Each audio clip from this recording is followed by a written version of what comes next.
And we're starting. We're live. We're live. We know what Oh, to do. We look at see your that cute, green button. look at your cute background. I did change it up a bit. This is I my love color that. background. That is so fun. I love the colors. Thank you. Thank you. Thank you. Beautiful. I collect glass. So yeah, we gotta get the full rainbow in there, Oh, you know. how amazing. Oh, So see, I have a screenshot somewhere in my phone of a background that I loved with that, the different colors, and it kind of fades. And I used to collect glassware, and then I quit drinking, and then I got rid of about all of it. right. Well, and I doubled down. I thought I was gonna get rid of all my glassware, and instead I'm like, I'm making mocktails, I'm doing all these zero proof cocktail You ideas, know? which is funny. It's So I like smart that. because now I'm like, I have no glasses for when I make mocktails. I have to like go out and buy a new glass because Oh, I darn, you have to go shopping.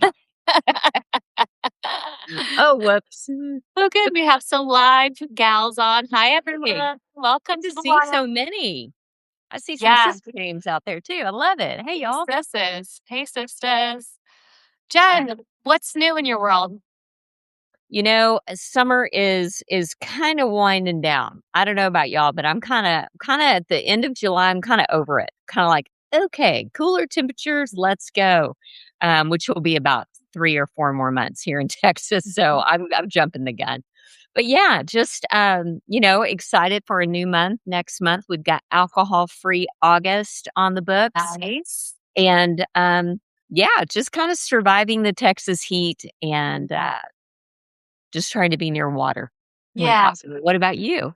About the same thing here in Central California. I think it's 100 today, but it's supposed to be 105, I think tomorrow, right? There's something this week. So Yep, basically and a the little same thing. breeze. Yeah, basically the same thing, just getting up early so I can go on a run and then staying inside most of the rest of the day and taking it easy. Yeah, yeah, we call it Yeah. heated in here in Texas. Like some people in the Northeast get snowed in. Snowed in? We Oh, I get love heated that, in. actually. I'm like, well, we have missed the window, Ollie. We are staying indoors now. Well, I'm excited. Is this like Group 101 that's going into, haven't you done this for 100 months already? Something crazy like that. I know I told you that the other day. Yeah, I've been doing these 21-day reset challenges since 2018. Amazing. Literally consistently every month offering it, and now have had tens of thousands of women go Amazing. through it, and we just keep offering it every month because there's always somebody who is questioning their relationship with alcohol, looking for a community, looking for some practical strategies, but more importantly, looking for like-minded women to do it with, so that you're not a lone ranger out there living in such an alcohol-centric society. We've really created a sisterhood, and I think that's kind of our secret sauce, if you will, in Sober Sis, is our connection.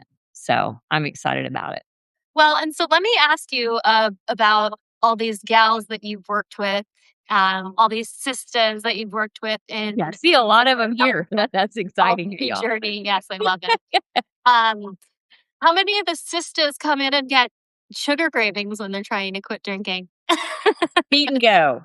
Thank Bingo. If I literally had, one of my top 3 questions early on in women's alcohol-free journey, whether they're trying to take a break or create a whole new lifestyle, either way, you're gonna have to reckon with those sugar cravings when you set alcohol aside or, skip it forever. So it's one of the biggest, and I'm so glad it's our topic today because this is your expertise from a nutritional why is this? Why I've learned a lot about it, but I'm so excited for you to really shed some light on this because you. yeah, it is one of the biggest challenges I think when women get off of alcohol because many women that come to me are wanting to be sober for the health of it. They wanna feel Yeah. better, they wanna sleep better, they wanna have more energy, and they don't feel that immediately when they ditch the alcohol. They feel the dopamine kind of reward centers gone down, kind of Mhm. the afternoon bonk or crash feels, kind of bigger, and then that's why we reach, I think, for sweets a lot of times, that blood sugar, and so I'm sure you can explain Yeah. it, and I'm excited because, um Yeah, I've kinda have my own philosophy of, if you're choosing between a glass of wine or a bowl of ice cream early on, especially Mhm. Ice cream. ice cream. Okay, the nutritionist said it. Okay, y'all, I Dr. said it. Brooks said it. I I'm said it. saying it too. I'm like, "Go for the ice cream. You'll balance that out later. Don't try to change it off." So, Well, Jen, you know my story about the ice cream cone when I quit drinking. do tell, I forgot. Okay, when I quit, I don't think I had ice cream on a cone in 10 years. I'm talking and I'm gluten-free now, so sadly I don't eat the cones anymore, but I still think Oh, about them often. Um, I hadn't had ice cream on a cone, and all of a sudden I quit drinking and I needed ice cream on a cone. I don't it had something to do with the hand oh, right on. thing, the holding it, I don't know, but, like, Makes sense. I went to eating ice cream cones, like, 4 times a week. Just that was my thing to do. And yeah, I'm a nutritionist, so I'm like, what's the deal with this? What's happening? What's really interesting is when you look into the research and the science around how alcohol influences certain systems, one of the big things that it influences is our blood sugar levels. It can kind of create this space where those of us who have a drinking history or have been long term using alcohol, that we have this tendency toward more erratic blood sugar. And that is because most people think that alcohol is going to spike our blood sugar because it's got carbs and sugar in it. And that is true. It will give us this kind of temporary boost. However, the alcohol itself is influencing the way our liver releases blood sugar stabilizing hormones. So, what actually happens to a lot of people is they experience more frequent hypoglycemia, which is low blood sugar. Ah, right. And so, when we go through this change and we're taking away alcohol, we've got maybe these blood sugar fluctuations that are happening. A lot of times, those cravings for alcohol um, are cravings for sugar or carbohydrates because we're really looking for that spike in our blood sugar. And I see Matilda says snack at 3 or 4 was so helpful. So that's what my clients all say. The snack is the cure. The afternoon snack's the cure to the happy hour craving because Yeah, it really is that time of day that we are stressed. We've probably gone a couple of hours or more without having something to eat. yeah, Our yeah. blood sugar is in the tubes. And when our blood sugar is low, our body's going to recognize that as an emergency. And it's going to say, get me something quick. And that's where the willpower piece comes in. Because to me, and you know this, it's willpower doesn't really exist. It's our body kind of telling us that we need something, right? So Right, if you have been holding on and trying to not have the ice cream, not have the sugar, not have the cookies, whatever it is, right. that's a sign to me that your blood sugar needs some support. There you go. Mhm. Well, I totally agree, and I'm glad Matilda brought that up because, yeah, there is I remember early on learning this as well to have, like a little package of almonds. Like Trader Joe's sells like the package of the Mhm. little packages, so you can just rip Mhm. one open and try to stabilize that. And then I teach a lot about mindset. So you combine the body and the mind. Also at 3 o'clock, you're dealing with decision fatigue. Mhm. You've been making good decisions, a lot of decisions all day, and if you're getting to that point and you haven't pre-decided Yeah. and you don't have a plan in place, we talk all the time about pre-decide, pre-plan, play the movie forward, those 3 Ps. And so nutrition and what you have as a plan, because you've already pre-decided, I know I'm gonna kinda bonk, you just wanna keep it more level. Yeah. I've even started in the morning, the miracle morning, right? How we start our day dictates how we are also handling 5 o'clock. So I've even up the Absolutely. old protein And in the that's the thing morning. that a lot of No people don't scones. a lot of people don't understand that it really starts in the morning. That It does that start. craving cycle starts Yeah. early on. If we start off our morning with something high sugar or we skip breakfast, that is a recipe for that craving and that lack of willpower in the afternoon. So Yes. as much as it seems distant from one another, 3 p.m. Right. is like the other half of the day. It really does start when you wake up and having something with protein, good healthy carbs in the morning versus that bagel, that donut, that, quick skip cup of coffee on an empty stomach. Oh, ladies in my group know Jen loves scones. So I prided myself all through COVID that I would go get scones in bulk and freeze them because I was like, I will have a scone every morning. I need one thing in my routine to stay the same. And it's taken time, Brooke. It's taken time, but I've slowly set the scone aside and Mhm. traded that for, a protein ball or egg bites. You gotta start off with something like that. And It's listen, something. I'm not the fun police. I think that you can have a scone if you can also have a protein shake with it or an There you egg bite, go, balance. first and half a scone. Like it really does. Okay. We don't necessarily realize how much these foods influence us, but when we start to play Wow. around with it and we start to make these minor shifts and Yeah, suggestions to our body, you'll be surprised when you see like, oh wow, I actually didn't have that craving today. And it totally it did helps. have to do with that breakfast or that protein. Yeah, yeah. Which motivates. We were recently doing a workshop in SoberSys about how motivation is just a feeling. It's just a feeling. It can come and it can go, but when you have actions in place that really do align with your goals, it's much easier to take that, like you just said, these small incremental steps of like the next right thing, the next right choice. We don't have Mhm. to do all the things at once. And I think when I see women set alcohol aside, they're like, and I'm not going to do caffeine and I'm going to fast, Oh yeah. like a girl and not not saying anything good or well, I mean, maybe that's a whole topic in and of itself is what you think about intermittent fasting. But in I think when women get on this bandwagon, if you will, of like, I'm gonna change my life, I'm not gonna drink anymore, that's enough. Like, Yeah. that is so huge. What do you think about that? Yeah, I agree with you entirely, which is why I think in the beginning of any alcohol-free journey, have the ice cream cone or have the sweet treat. Yeah. Try to pair it with some protein because that can help with alleviating it moving forward. So even if you were to have a dessert, but you have it right after dinner instead of a few hours after dinner, Yeah. those kind of small strategies can actually make a big difference when it comes to these things. And you're exactly right, Jen. What do we usually do? Well, I'm going whole 30, hard, 75 Hardcore. hard. I'm going to go alcohol free and sugar free and everything free and caffeine free. And Right. and then we fall off track and we fall off hard. And Right. it really, to me, is more about the small incremental changes that we do Mhm. that help improve the outcomes versus Yeah. you have to do all of these things at once. And intermittent fasting is a great example. I'm not a huge fan of intermittent fasting because some people have great success with it and others don't. Right. A lot of men have great success with it.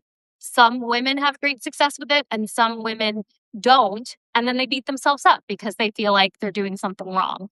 And the reality is, especially when our body is recovering from consistent alcohol consumption, Right. we are in a state of repair. Our body and our blood sugar and all of our systems, our hormones need to regulate. And so for me, it's more about having those consistent meals, having that breakfast, having something every few hours so that you stay more stable. Because Right. I'm more concerned if you have a drop in blood sugar, that's going to mean all bets are off for you. So Right. it Right. really is just about taking the small steps first.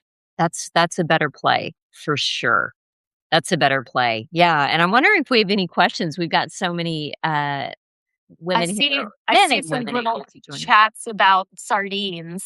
Oh, well, I can give you some context for that, Brooke, because Yes. there's a group within SoberSys, within my Quest community that are we're reading your book right now. And we Okay. got into the, recipe section, and there was one with sardines. Yeah. And boy, howdy, do we have a polarizing conversation about sardines going on in our group. It is hysterical.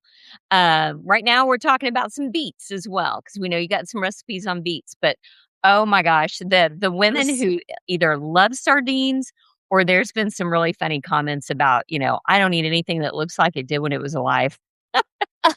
Well, listen, I will tell you What that do you think about sardines? the amazing omega-3s and healthy fats in the sardines, there's a reason why I put them in the recipe book Yeah. and section, Yeah. because they are so dense in some of those healthy fats. And they're a great source of nutrition that comes in that kind of tinned or canned variation, Right. which tuna I love. However, because it's higher in mercury, we still recommend only like once or twice a month, ideally, Okay. tuna. Mhm. And so the smaller fish in the food chain have a lower mercury content. So something like a sardine, if you can tolerate it or give it a try, Right. a lot of It's people, mental. some of it's mental, and a lot of people try it just kind of the same way you would as like making a tuna salad.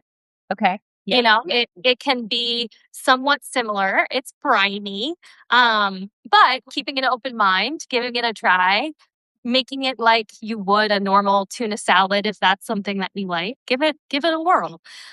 Beets, I'm glad to see that everyone's having their beets too, because that's one of my favorite functional foods for liver and brain, and they help to oxygenate the brain. So I always say beets for breakfast, which is Okay. usually not ideal, but I do have a beet smoothie recipe in the back, which is Okay. We're gonna the find that. secret to unlock the beets for breakfast.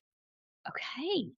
Well, Yes. yeah, it's been fun already. We're on chapter 4 of your book right now, which is really in your book, I feel like where you turn the page into more of the science. I love how you Mhm. set up the beginning of your book, telling a little bit more about your story. We were able to identify, did we start off as a social drinker, move to a stress drinker, and then eventually habitual drinker? Mhm. And it's such a great book for obviously education and learning, but for also discussing because we've all got a lot to learn and share with each other.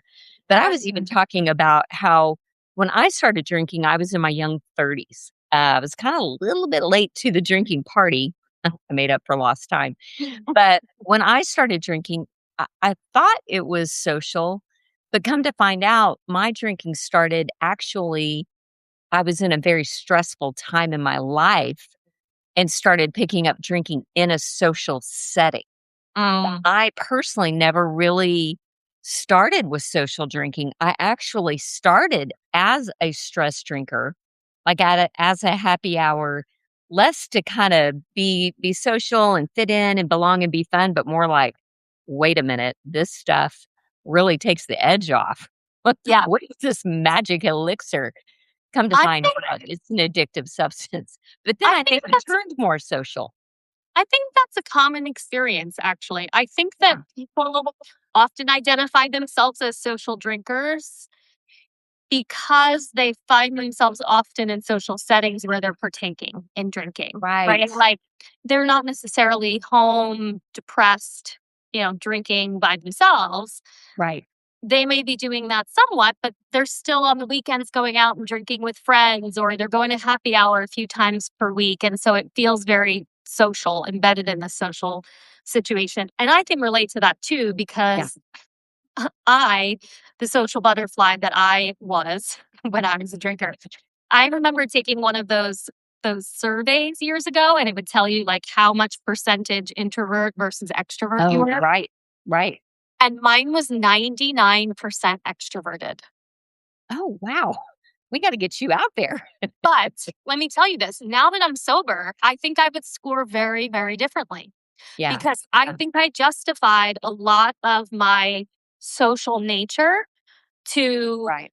I want to go out and drink and have fun and let loose and Yep. de-stress and all of those things, that it was really tied into the social nature of it. Because I think now I'm probably 50-50 if I had to guess.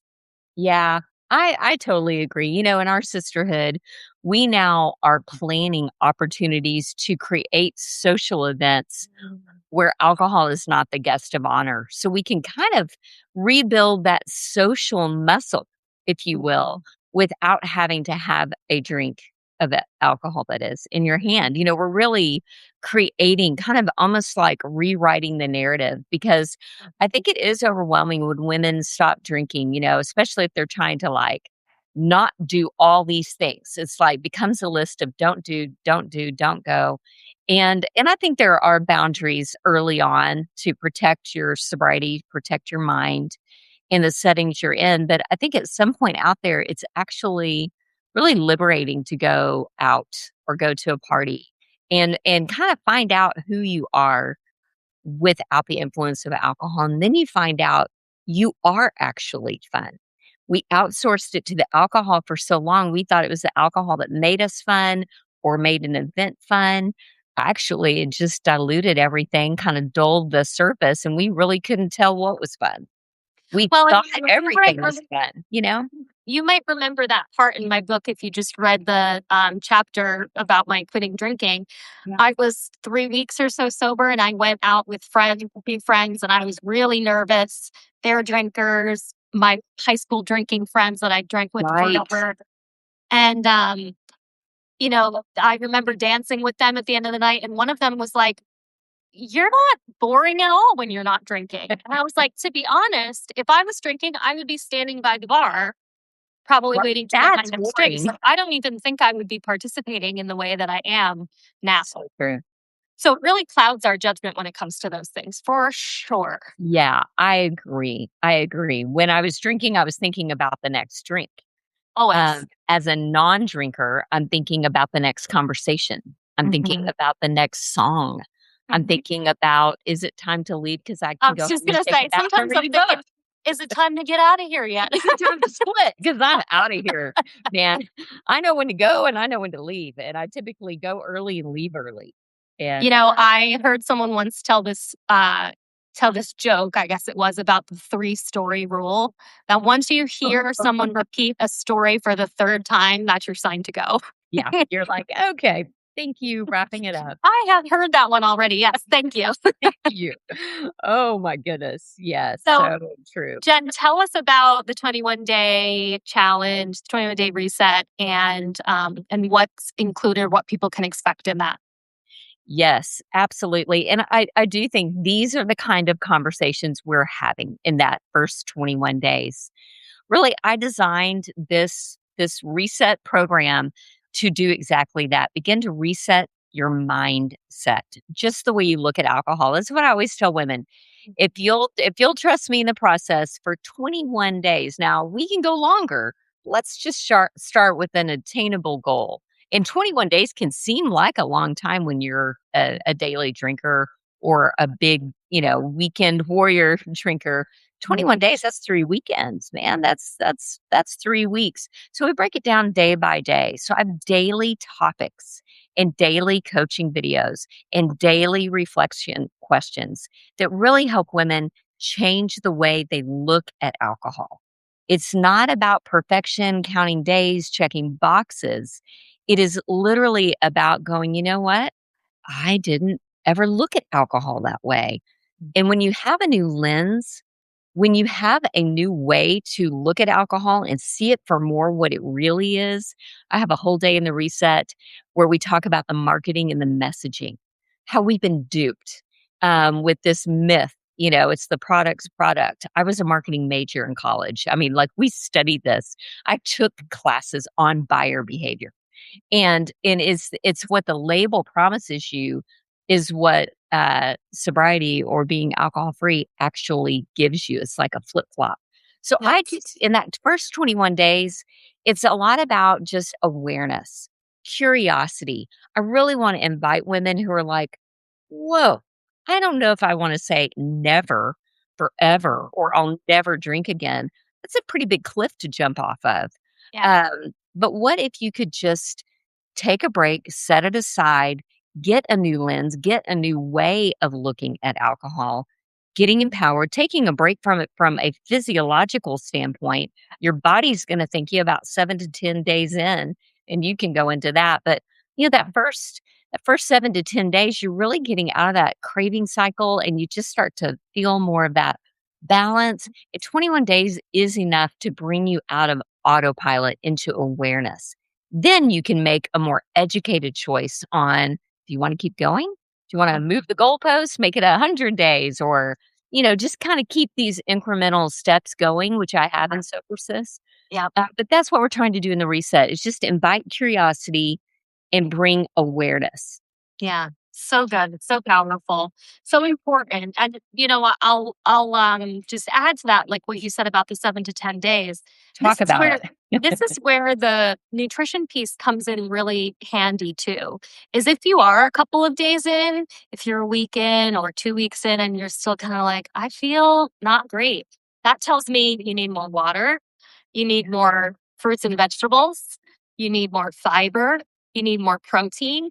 Because sometimes when we're still feeling off, that's a sign that our body is telling us that something is off. It doesn't mean that now it's time to go back to drinking because you felt better with it. No, Right. no. It means we've got a little bit more work to do and to uncover. And so I love that you're doing this in the beginning and just kind of helping people get to that place where they can see it more clearly. Because for so many of us, we really are just blinded by it and we need that space from it to be able to think about it more clearly. Yeah, exactly. And I need to brush up on my in my resources, and attach that to your resources about what Mhm. what are good supplements and food, like magnesium and other things that our body is literally stripped of and depleted of in those early days. But I love that you already talked about water. Mhm. Sometimes we're just so dehydrated, we don't even realize it. Then we're starting to drink coffee and Yeah. tea and all these other things, which are also a lot of them diuretics as well. Yep. We just need water. There's So research glad that you said shows that dehydration can be a manifestation of an alcohol craving. That right, right, we are thirsty and we are craving. right. I mean, we can literally be feel like thirsty for that alcohol. Where if we just stop and have some water, there's a good chance that our Exactly. body's asking us for this and not that. Exactly, and I say put it in a pretty glass. We should go shopping together if I'm ever your way, or you can just come to my house and I can give you I love glass, it. and I wouldn't even know it was missing because I have so much, it's out of control.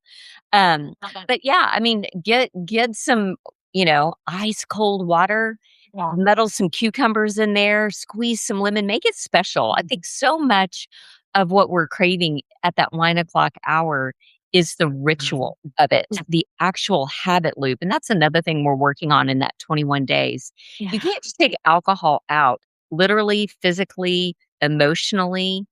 You have to put something else in its place, not as a replacement addiction, but more of a healthy choice. Right. Right. Yeah. Yeah.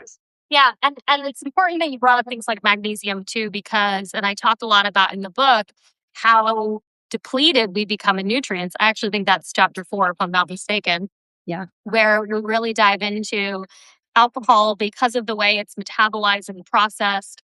It robs us of most of our B vitamins, our minerals like magnesium and zinc, our protein, our omega 3.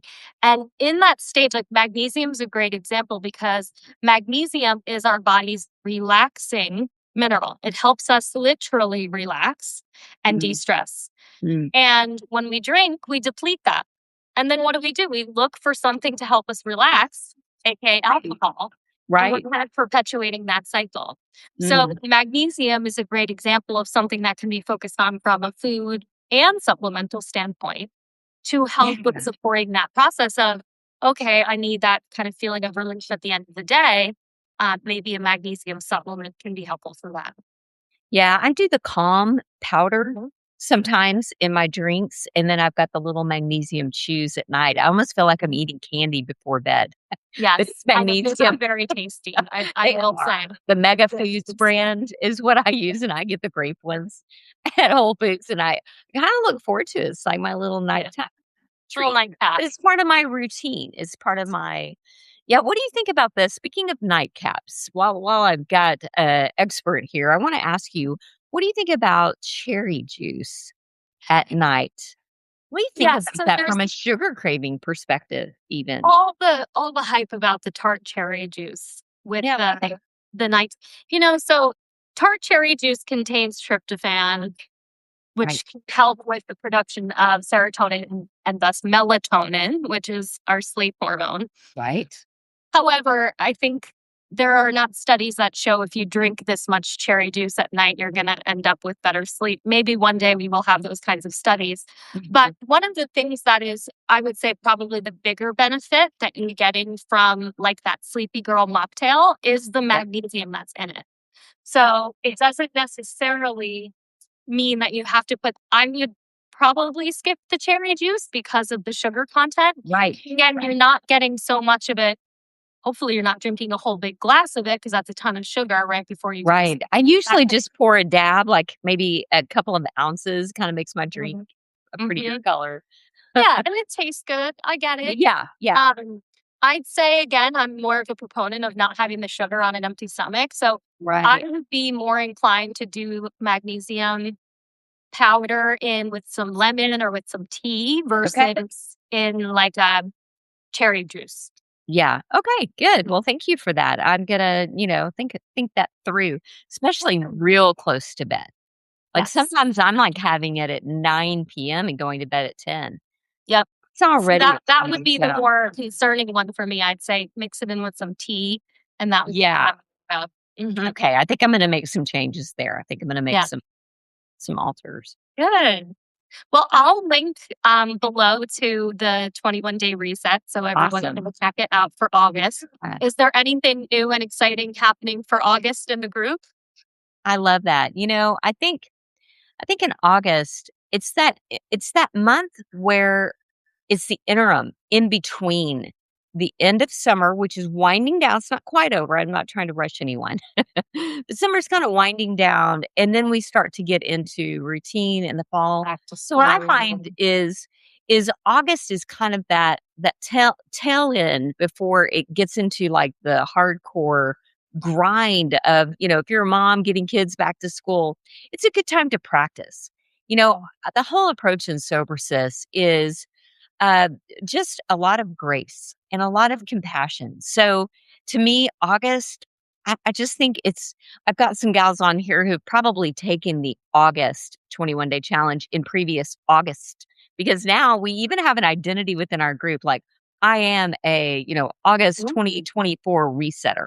Like, people Ooh. identify as to the month and the year when they took their first challenge. So it becomes it's really cool in our group. It kind of becomes a little bit of an identity piece of like, I remember where I was. I had been drinking all summer and I was just over it. And so August, I think when women come in our group, whatever month they do, they'll find there's so much camaraderie with people who are like, I did it last year and here's where I am today. And you Mm, can kind of almost future cast where you could go if you started now. There is no perfect time. I always tell women that the yeah. best time to get started on changing a habit or, mindset like this is now. Don't wait Mhm. until, vacations are over, school starts, because then school started and now it's this and that. Yeah. There There's always there's something. there's always something. So I just Mm, say join, if y'all are thinking about it and you haven't already joined our group. I mean, we have got a very strong sisterhood of mm. support. Well, And I have women who are just waiting to support new women who they were themselves not that long ago. So amazing. What yeah. would you, and as a last note before we close out, what would you say to the person who is like on the fence? They think they need to do it. Their gut's probably telling them that they should do it, but they're like, I don't know that I'm ready. What would their sober sis tell them? Yeah. Well, I love that question, Brooke, because I do have an answer. Because I think oftentimes when women are debating, like, should I do it? Because it's going to be a challenge. I call it a reset challenge for a reason because it is going to be uncomfortable at times. You're doing something new. Everything in your body, your mind, your brain is going, don't do it. It's unsafe. It's unfamiliar. It's uncomfortable. But I say, if you're on the fence, hey, what do you have to lose? Alcohol's always going to be there. That's a funny Always. way of always being around. So alcohol can wait. Alcohol's always going to be there. What if this was a real opportunity to actually gain things in your life that you would have never have gained if you were still drinking?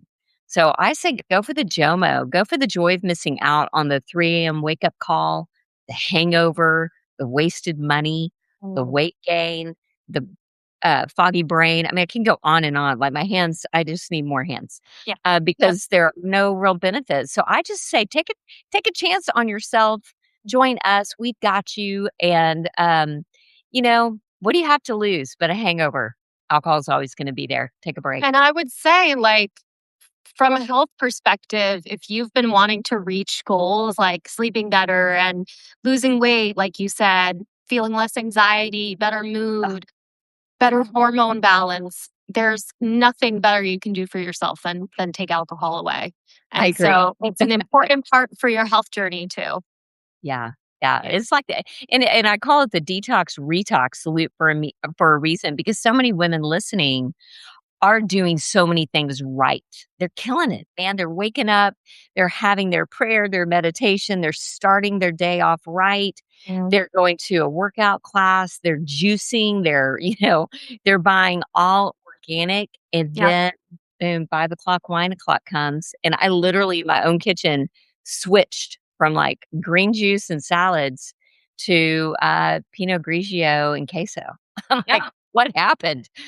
Yeah. So it's a loop. One identity by day and another by night.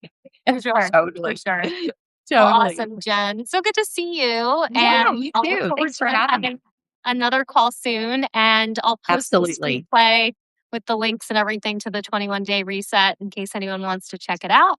And Awesome. I'll look forward to chatting with you again soon. We'll do it again soon. Okay. Okay. Cheers. Thanks, Bye. Jen. Bye, everyone.